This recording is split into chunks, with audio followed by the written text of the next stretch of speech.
Okay, what's going on, guys, and welcome to the first pull workout of the Ultimate Push-Pull Leg series. In this video, we're hitting 6 pulling exercises that target the back, rear delts, and biceps. And then in the coming videos, I'll be taking you through the rest of the push-pull legs workouts to complete the full week of training.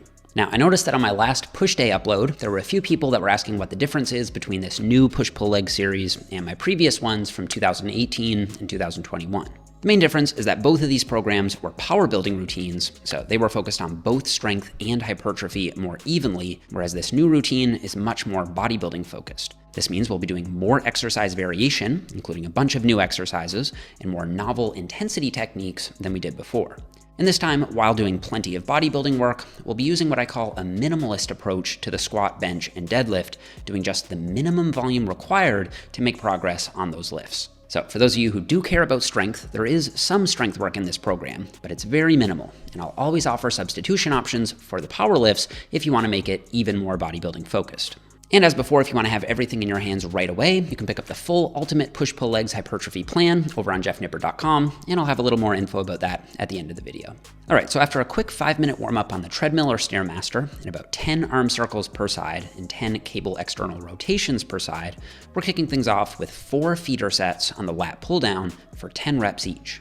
Now, the idea of a feeder set is something I learned from my great mentor, John Meadows. We do these a lot together when we train. It's basically a way of warming up where you'll do 4 or 5 feeder sets, gradually building up in weight until you get to one all-out set to failure. So for your first feeder set, you'll pick a light weight and do it for 10 reps. This should be very low exertion at an RPE of 4 or 5, just meant to get the blood flowing. Then you'll rest for a minute or two, increase the weight a bit, and do another 10 reps, and now you're up to an RPE of 6 or 7, so it's getting a bit harder. You'll rest for another minute or two, increase the weight again, and do another 10 reps, and now you're at an RPE of 7 or 8, so you've got 2 or 3 reps left in the tank here. Then you'll increase the weight one last time and try to get 10 reps. And this time, you're going to an RPE of 10, so all the way to failure. Now, the argument you'll hear against doing feeder sets is that they might end up fatiguing you for the main working set. So some might argue that it'd be better to do a shorter warm-up with less sets and reps so you get to the working sets faster.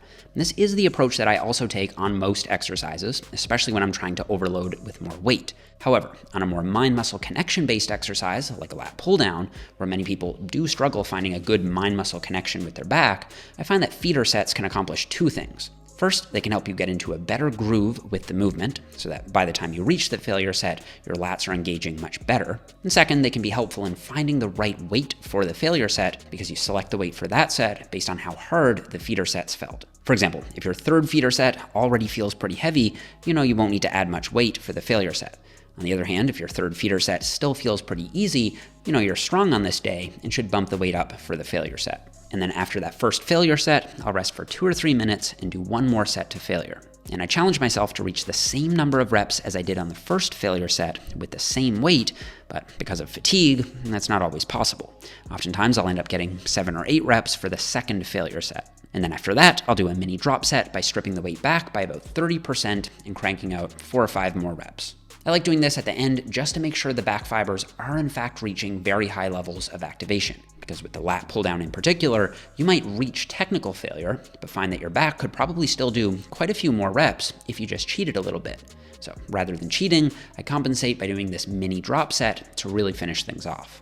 And I'm using a middle overhand grip at about 1 to 1.5 times shoulder width here. When doing straight sets, I'll often use a different grip width for each set. However, because the entire point of feeder sets is to get in a good groove and establish a strength baseline, I'd rather keep my grip consistent from set to set here. And the middle grip is usually the sweet spot because if you go too wide, you'll shorten the range of motion, and if you go really close, the biceps tend to take over a bit more.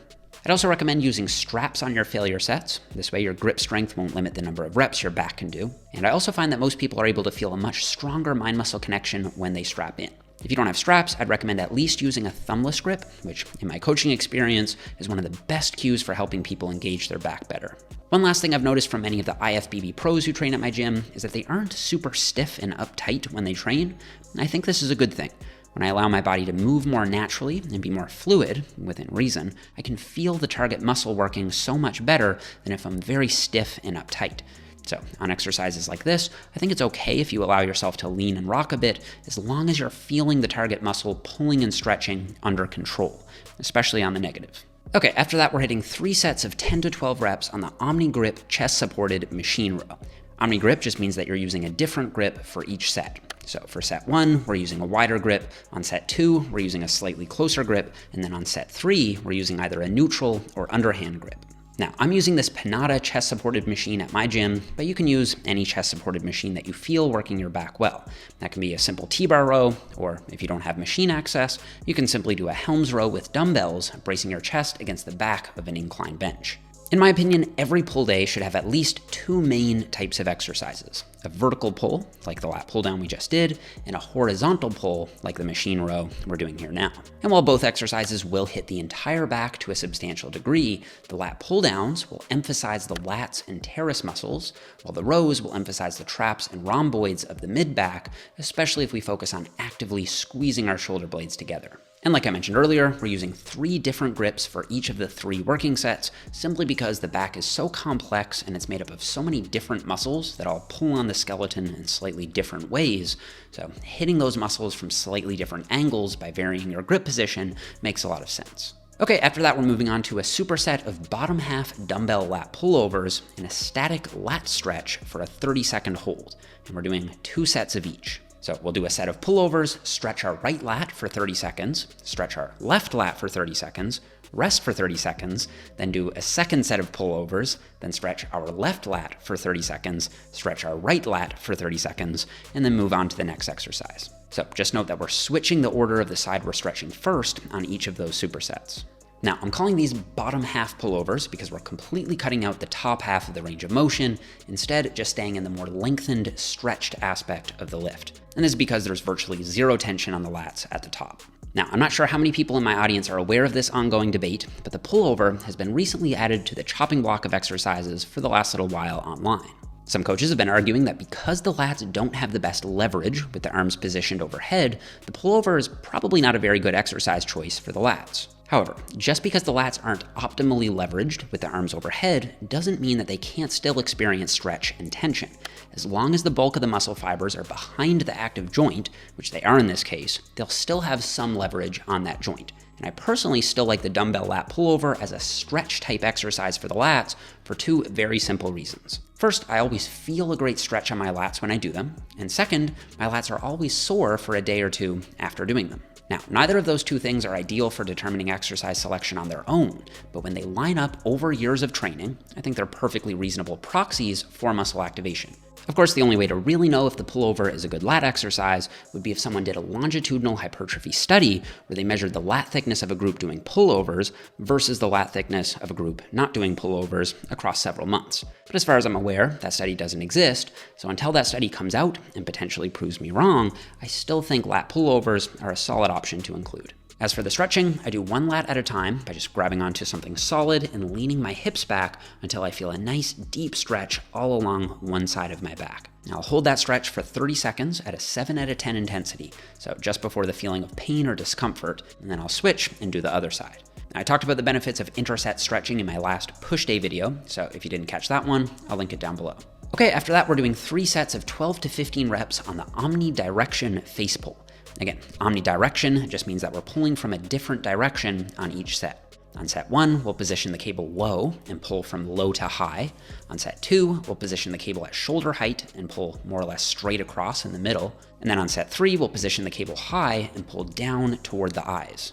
And again, this just goes back to the concept of the back being a big, complex web of different muscles. And so, while it is true that a vertical pull and a horizontal pull are the only 2 movements you really need to grow your back, I think that if we're trying to maximize back development, hitting things from a variety of different angles is likely more optimal. Okay, so after that, we're moving on to 3 sets of 6 to 8 reps on the easy bar bicep curl. I find a lot of people neglect lower rep bicep work and just aim for the pump and mind-muscle connection, but I think including a bit of both is important. So here we're using some decent weight and focusing on progressive overload in a low to moderate rep zone. You can treat this more like you would a bench press or a deadlift, where you should track the weights you're using over time and make sure that either the weight or the number of reps you're hitting is increasing from week to week. Obviously, it's important to keep your form consistent, but a little bit of hip drive on the positive to get the bar moving is okay, as long as you're controlling the negative on each and every rep.